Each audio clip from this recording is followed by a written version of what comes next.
नमस्कार दोस्तों। आज इस वीडियो में हम दुर्गा सप्तशती के 11वें, 12वें और 13वें अध्याय का श्रवण करेंगे। इन अध्यायों को सुनने के लिए वीडियो में हमारे साथ अंत तक बने रहिएगा, जिससे कि आपको सही और सटीक जानकारी प्राप्त हो पाए।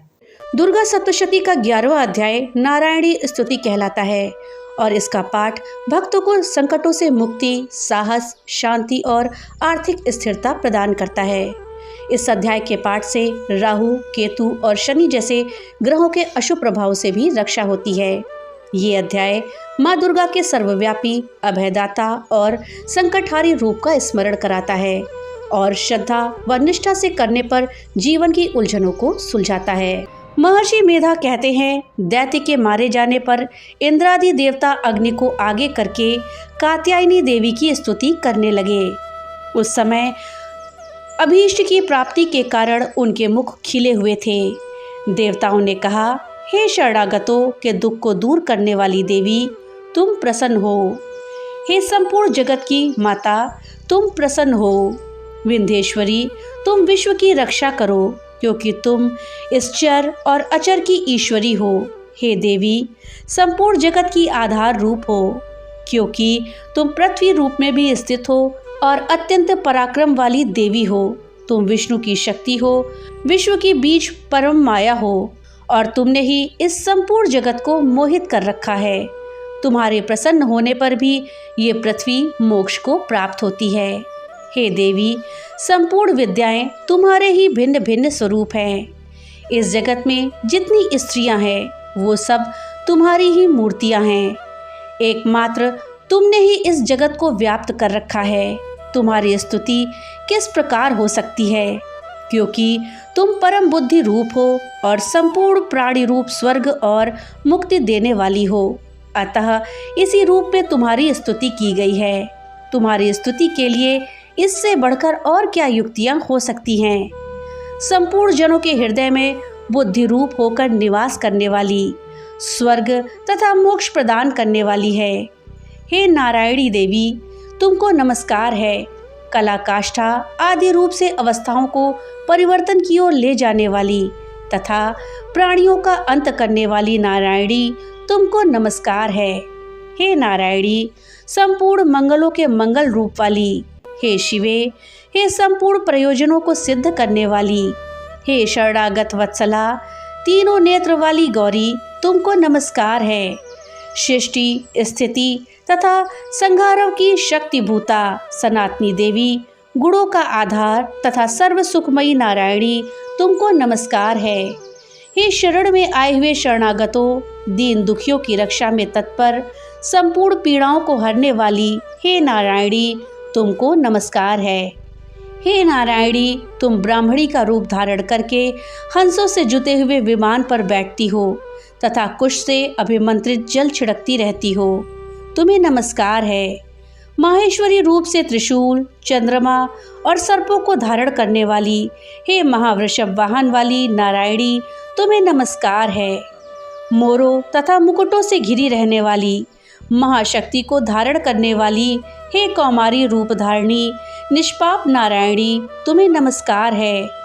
हे शंख, चक्र, गद, फर, श्रांग, धनुष रूप आयुधों को धारण करने वाली, वैष्णवी शक्ति रूप नारायणी, तुम हम पर प्रसन्न हो जाओ, तुम्हें नमस्कार है। हे दांतों पर पृथ्वी धारण करने वाली, वाराह रूपिणी कात्यायनी नारायणी, तुम्हें नमस्कार है। उग्र नरसिंह रूप से दैत्यों को मारने वाली, त्रिभुवन की रक्षा में संलग्न रहने वाली नारायणी, तुम्हें नमस्कार है। हे मस्तक पर किरीट और हाथ में महावृज धारण करने वाली, सहस्र नेत्रों के कारण उज्ज्वल, वृत्तासुर के प्राण हरने वाली, ऐन्द्रिय शक्ति, हे नारायणी, तुम्हें नमस्कार है। हे शिवदूती, स्वरूप से दैत्यों के महामत को नष्ट करने वाली, घोर रूप वाली, हे महाशब्द वाली, हे नारायणी, तुम्हें नमस्कार है।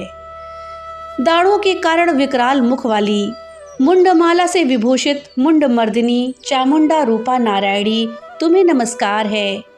हे लक्ष्मी, लज्जा, महाविद्या, श्रद्धा, पुष्टि, स्वधा, धुआ, महारात्रि तथा महाविद्या रूपा नारायणी, तुमको नमस्कार है। हे मेधा सरस्वती सर्वोत्कृष्ट ऐश्वर्य रूपिणी पार्वती महाकाली नियंता तथा ईश्वर रूपिणी नारायणी तुम्हें नमस्कार है। हे सर्व स्वरूप सर्वेश्वरी सर्वशक्ति युक्त देवी हमारी भय से रक्षा करो तुम्हें नमस्कार है। हे कात्यायनी तीनों नेत्रों से भूषित ये तेरा सौम्य मुख सब तरह के डरों से हमारी रक्षा करे तुम्हें नमस्कार है। हे भद्रकाली ज्वालाओं के समान भयंकर अति उग्र और संपूर्ण असुरों को नष्ट करने वाला तुम्हारा त्रिशूल हमें भयों से बचावे तुमको नमस्कार है। हे देवी जो अपने शब्द से इस जगत को पूरित करके दैत्यों के तेज को नष्ट करता है वो आपका घंटा इस प्रकार हमारी रक्षा करे जैसे कि माता अपने पुत्रों की रक्षा करती है। हे चंडिके असुरों के रक्त और चर्बी से चर्चित जो आपकी तलवार है वो हमारा मंगल करे हम तुमको नमस्कार करते हैं। हे देवी तुम जब प्रसन्न हो तो संपूर्ण रोगों को नष्ट कर देती हो और जब रुष्ट हो जाती हो तो संपूर्ण वांछित कामनाओं को नष्ट कर देती हो और जो मनुष्य तुम्हारी शरण में जाते हैं उन पर कभी विपत्ति नहीं आती बल्कि तुम्हारी शरण में आए हुए मनुष्य दूसरों को आश्रय देने योग्य हो जाते हैं। अनेक रूप से बहुत प्रकार की मूर्तियों को धारण करके इन धर्मद्रोही असुरों का तुमने संहार किया है वो तुम्हारे सिवा कौन कर सकता था। चतुर्दश विद्याएं षट शास्त्र और चारों वेद तुम्हारे ही प्रकाश से प्रकाशित हैं उनमें तुम्हारा ही वर्णन है और जहाँ राक्षस विषैले सर्प शत्रुगण हैं वहाँ और समुद्र के बीच में भी तुम्हारा साथ रहकर इस विश्व की रक्षा करती हो। हे विश्वेश्वरी तुम विश्व का पालन करने वाली विश्व रूपा हो इसलिए संपूर्ण जगत को धारण करती हो इसीलिए ब्रह्मा विष्णु महेश की भी वंदनीय हो।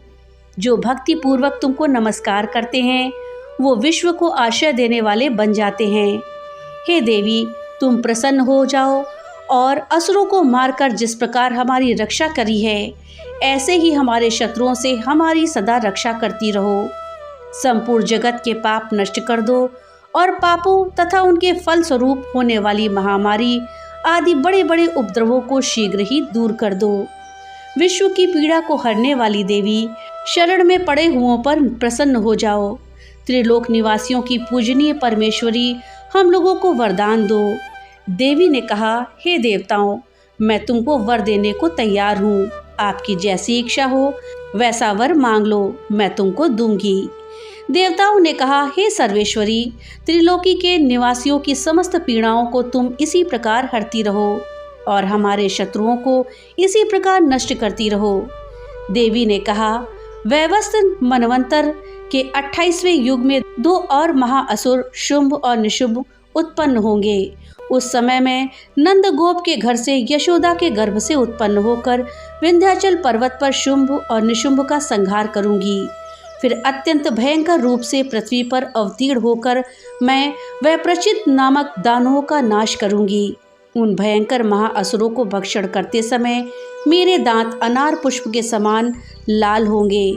इसके पश्चात स्वर्ग में देवता और पृथ्वी पर मनुष्य मेरी स्तुति करते हुए मुझे रक्तदंतिता कहेंगे। फिर जब 100 वर्षों तक वर्षा न होगी तो मैं ऋषियों की स्तुति करने पर आयोनेज नाम से प्रकट होंगी और अपने 100 नेत्रों से ऋषियों की ओर देखूंगी।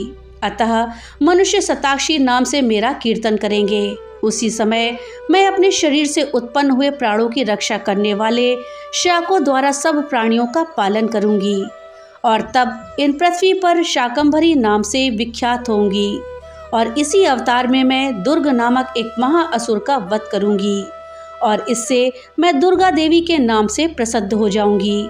इसके पश्चात मैं जब भयानक रूप धारण करके हिमालय निवासी ऋषियों महर्षियों की रक्षा करूंगी तब भीमा देवी के नाम से मेरी ख्याति होगी। और जब अरुण नामक असुर तीनों लोगों को पीड़ित करेगा तब मैं असंख्य भ्रमरों का रूप धारण करके उस महादैत्य का वध करूंगी।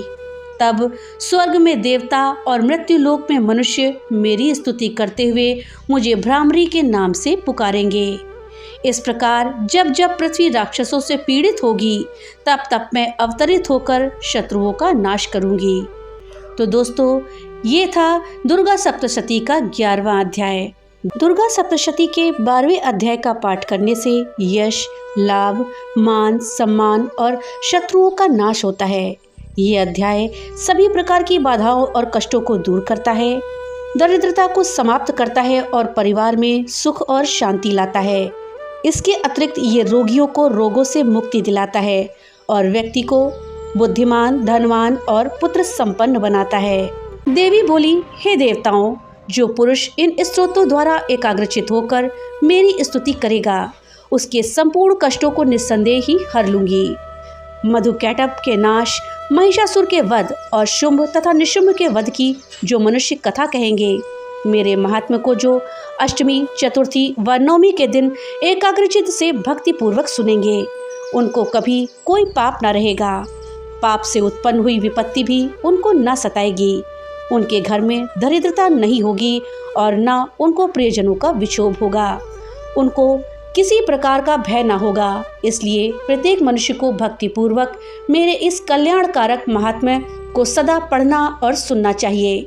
मेरा यह महात्म्य महामारी से उत्पन्न हुए संपूर्ण उपद्रवों को एवं 3 प्रकार के उत्पातों को शांत कर देता है। जिस घर व मंदिर में या जिस स्थान पर मेरा यह स्रोत विधि पूर्वक पढ़ा जाता है, उस स्थान का मैं कभी भी त्याग नहीं करती और वहाँ सदा ही मेरा निवास रहता है। बलिदान, पूजा, होम तथा महोत्सव में मेरा यह चरित्र उच्चारण करना तथा सुनना चाहिए। ऐसा हवन या पूजन मनुष्य जानकर या बिना जाने करे, मैं उसे तुरंत ग्रहण कर लेती हूँ।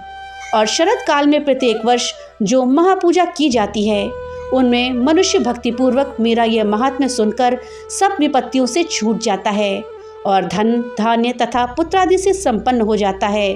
और मेरे इस महात्म्य व कथाओं को इत्यादि को सुनकर मनुष्य निर्भय हो जाता है और महात्म्य के श्रवण करने वाले के शत्रु नष्ट हो जाते हैं तथा कल्याण की प्राप्ति है और उनका कुल आनंदित हो जाता है। सब कष्ट शांत हो जाते हैं तथा भयंकर स्वप्न दिखाई देना तथा घरेलू दुख इत्यादि सब मिट जाते हैं।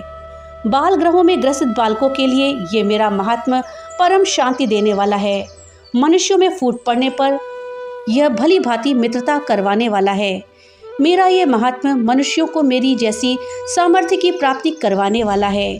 पशु, पुष्प, अर्घ्य, धूप, गंध, दीप इत्यादि सामग्रियों के द्वारा पूजन करने से, ब्राह्मण को भोजन करा के, हवन करके, प्रतिदिन अभिषेक करके, नाना प्रकार के भोगों को अर्पण करके और प्रत्येक वर्ष दान इत्यादि करके जो मेरी आराधना करी जाती है और उससे मैं जैसी प्रसन्न हो जाती हूँ, वैसी प्रसन्न मैं इस चरित्र के सुनने से हो जाती हूँ। ये महात्म्य श्रवण करने पर पापों को हर लेता है तथा आरोग्य प्रदान करता है। मेरे प्रादुर्भाव का कीर्तन दुष्ट प्राणियों से रक्षा करने वाला, युद्ध में दुष्ट दैत्यों का संहार करने वाला है। इसके सुनने से मनुष्य को शत्रुओं का भय नहीं रहता।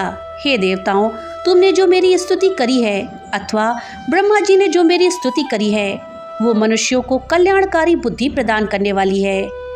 वन में सूने मार्ग में अथवा दावानल से घिर जाने पर, वन में चोरों से घिरा हुआ या शत्रुओं द्वारा पकड़ा हुआ, जंगल में सिंहों से, व्याघ्रों से या जंगली हाथियों द्वारा पीछा किया हुआ, राजा के क्रुद्ध हो जाने पर मारे जाने के भय से, समुद्र में नाव के डगमगाने पर, भयंकर युद्ध में फंसा होने पर, किसी भी प्रकार की पीड़ा से पीड़ित, घोर बाधाओं से दुखी हुआ मनुष्य मेरे इस चरित्र को स्मरण करने से संकट से मुक्त हो जाता है।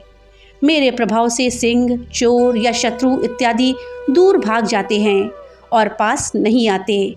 महर्षि ने कहा, प्रचंड पराक्रम वाली भगवती चंडिका यूं कहने के पश्चात सब देवताओं के देखते ही देखते अंतर्ध्यान हो गई और संपूर्ण देवता अपने शत्रुओं के मारे जाने पर पहले की तरह यज्ञ भाग का उपयोग करने लगे और उनको अपने अधिकार फिर से प्राप्त हो गए तथा युद्ध में देवताओं के शत्रुओं शुंभ व निशुंभ के देवी के हाथों मारे जाने पर बाकी बचे हुए राक्षस पाताल को चले गए। हे राजन, इस प्रकार भगवती अंबिका नित्य होती हुई भी बार बार प्रकट होकर इस जगत का पालन करती हैं, इसको मोहित करती हैं, जन्म देती हैं और प्रार्थना करने पर समृद्धि प्रदान करती हैं।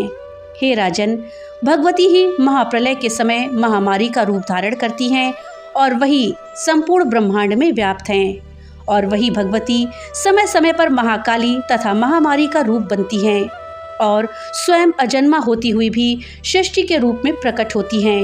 वो सनातनी देवी प्राणियों का पालन करती हैं और वही मनुष्य के अभ्युदय के समय घर में लक्ष्मी का रूप बनाकर स्थित हो जाती हैं तथा अभाव के समय दरिद्रता बनकर विनाश का कारण बन जाती हैं। पुष्प, धूप और गंध आदि से पूजन करके उनकी स्तुति करने से वो धन व पुत्र देती हैं और धर्म में शुभ बुद्धि प्रदान करती हैं। दोस्तों, ये था दुर्गा सप्तशती का 12वां अध्याय। अब हम दुर्गा सप्तशती के अंतिम 13वें अध्याय का श्रवण करेंगे। दुर्गा सप्तशती के 13वें अध्याय के पाठ से देवी की कृपा, ज्ञान और भक्ति प्राप्त होती है, जिससे भक्त सभी प्रकार के संकटों से सुरक्षित रहता है और जीवन में आनंद की अनुभूति करता है। ये अध्याय मेधा ऋषि द्वारा राजा सूरत को महामाया के ज्ञान से अवगत कराने का वर्णन करता है, जिससे व्यक्ति को ब्रह्मांड का अद्भुत अनुभव होता है और सभी मनोकामनाएं पूरी होती हैं। महर्षि मेधा ने कहा, हे राजन, इस प्रकार देवी के उत्तम महात्म्य का वर्णन मैंने तुमको सुनाया। जगत को धारण करने वाली इस देवी का ऐसा ही प्रभाव है। वही देवी ज्ञान को देने वाली हैं और भगवान विष्णु की इस माया के प्रभाव से तुम और ये वैश्य तथा अन्य विवेकी जन मोहित होते हैं और भविष्य में मोहित होंगे। हे राजन, तुम इसी परमेश्वरी की शरण में जाओ। यही भगवती आराधना करने पर मनुष्य को भोग, स्वर्ग तथा मोक्ष प्रदान करती हैं। मार्कंडेय जी ने कहा, महर्षि मेधा जी की ये बात सुनकर राजा सूरत ने उन उग्र व्रत वाले ऋषियों को प्रणाम किया और राज्य के छिन जाने के कारण उसके मन में अत्यंत ग्लानि हुई और वो राजा तथा वैश्य तपस्या के लिए वन को चले गए और नदी के तट पर आसन लगाकर भगवती के दर्शनों के लिए तपस्या करने लगे। दोनों ने नदी के तट पर देवी की मूर्ति बनाई और पुष्प, धूप, दीप तथा हवन के द्वारा उनका पूजन करने लगे। पहले उन्होंने आहार को कम कर दिया, फिर बिल्कुल निराहार रहकर भगवती में मन लगाकर एकाग्रता पूर्वक उनकी आराधना करने लगे। वो दोनों अपने शरीर के रक्त से देवी को बलि देते हुए 3 वर्ष तक लगातार भगवती की आराधना करते रहे। 3 वर्ष के पश्चात जगत का पालन करने वाली चंडिका ने उनको प्रत्यक्ष दर्शन देकर कहा, देवी बोली, हे राजन तथा अपने कुल को प्रसन्न करने वाले वैश्य, तुम जिस वर की इच्छा रखते हो वो मुझसे मांगो, वो वर मैं तुमको दूंगी, क्योंकि मैं तुम पर अत्यंत प्रसन्न हूँ।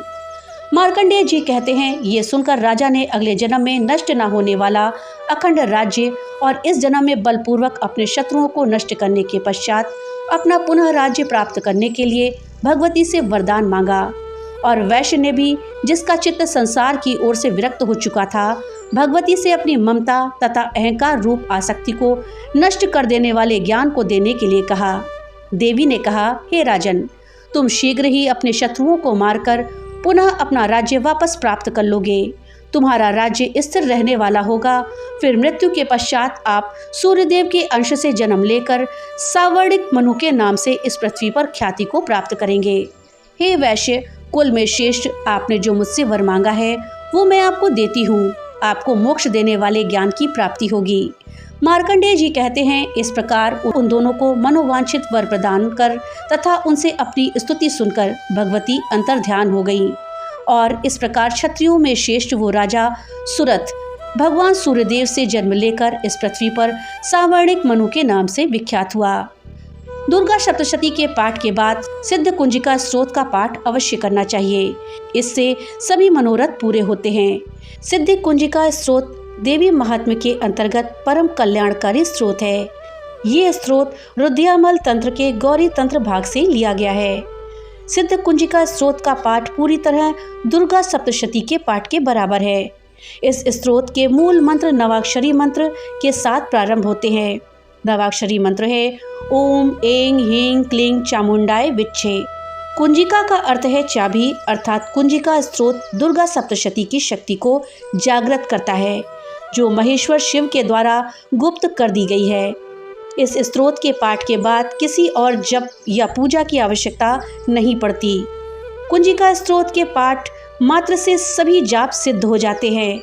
कुंजिका स्त्रोत में आए बीजों का अर्थ जानना ना संभव है और ना ही अति आवश्यक, अर्थात केवल जप ही पर्याप्त है। दोस्तों, सिद्ध कुंजिका स्त्रोत इस प्रकार से है। शिव जी कहते हैं, देवी सुनो, मैं उत्तम कुंजिका स्रोत का उपदेश करूंगा, जिस मंत्र के प्रभाव से देवी का जप सफल होता है। कवच, अर्गला, कीलक, रहस्य, सूक्त, ध्यान, न्यास, यहाँ तक कि अर्चन भी आवश्यक नहीं है। केवल कुंजिका के पाठ से दुर्गा पाठ का फल प्राप्त हो जाता है। ये अत्यंत गुप्त और देवों के लिए भी दुर्लभ है। हे पार्वती, स्वयोनि की भांति प्रयत्न पूर्वक गुप्त रखना चाहिए। ये उत्तम कुंजिका स्रोत केवल पाठ के द्वारा मारण, मोहन, वशीकरण, स्तंभन और उच्चाटन आदि उद्देश्यों को सिद्ध करता है। ओम ऐं ह्रीं क्लीं चामुंडाय विच्छे। ओम ग्लौं हूं क्लीं जू सः। ज्वालाय ज्वालाय ज्वल ज्वल प्रज्वल प्रज्वल। ऐं ह्रीं क्लीं चामुंडाय विच्छे। ज्वल हं सं लं छं फट स्वाहा। दोस्तों, मंत्र में आए बीजों का अर्थ जानना न संभव है, न ही आवश्यक और न ही वांछनीय। इसका केवल जप ही पर्याप्त है। हे रुद्र रूपिणी, तुम्हें नमस्कार है। हे मधु दैत्य को मारने वाली, तुम्हें नमस्कार है। कैटव विनाशिनी को नमस्कार। महिषासुर को मारने वाली देवी, तुम्हें नमस्कार है। शुंभ का हरण करने वाली और निशुंभ को मारने वाली, तुम्हें नमस्कार है। हे महादेवी, मेरे जप को जागृत और सिद्ध करो। एंकार के रूप में सृष्टि रूपिणी, हींग के रूप में सृष्टि का पालन करने वाली, क्लीं के रूप में काम रूपिणी की बीज रूपिणी देवी, तुम्हें नमस्कार है। चामुंडा के रूप में तुम चंड विनाशिनी और याकार के रूप में वर देने वाली हो। विच्छे रूप में तुम नित्य ही अभय देती हो। तुम इस मंत्र का स्वरूप हो। धा धी धू के रूप में तुर्जटी की तुम पत्नी हो। वांग वींग वुंग के रूप में तुम वाड़ी की अधीश्वरी हो। क्रांग क्रीं क्रूंग के रूप में कालिका देवी। शांग शींग शूंग के रूप में मेरा कल्याण करो। हूंग हूंग हुंकार स्वरूपिणी। जंग जंग जंग जंभनादिनी। भ्रांग भ्रींग भ्रोंग के रूप में हे कल्याणकारी भैरवी भवानी, तुम्हें बार बार प्रणाम है। अंग कंग चंग टंग तंग पंग यंग शंग वींग दुंग एंग वींग हंग छंग धिजाग्रम, इन सबको तोड़ो और दीप्त करो स्वाहा। पांग पींग पुंग के रूप में तुम पार्वती पूर्णा हो। खांग खींग खूंग के रूप में तुम खेचरी अथवा खेचरी मुद्रा हो। सांग सिंग सुंग स्वरूपिणी सप्तशती देवी के मंत्र को मेरे लिए सिद्ध करो। ये सिद्ध कुंजिका स्रोत मंत्र को जगाने के लिए है। इसे भक्तिहीन पुरुष को नहीं देना चाहिए। हे पार्वती, इस मंत्र को गुप्त रखो। हे देवी, जो बिना कुंजिका के सप्तशती का पाठ करता है उसे उसी प्रकार सिद्धि नहीं मिलती जिस प्रकार वन में रोना निरर्थक है। तो दोस्तों, ये थी जानकारी दुर्गा सप्तशती के 12वें और 13वें अध्याय के विषय में, साथ ही सिद्ध कुंजिका स्रोत के विषय में। जानकारी आपको कैसी लगी हमें कमेंट बॉक्स में लिख करके जरूर बताइएगा। तो मिलते हैं अगली नई वीडियो के साथ, तब तक के लिए राधे राधे।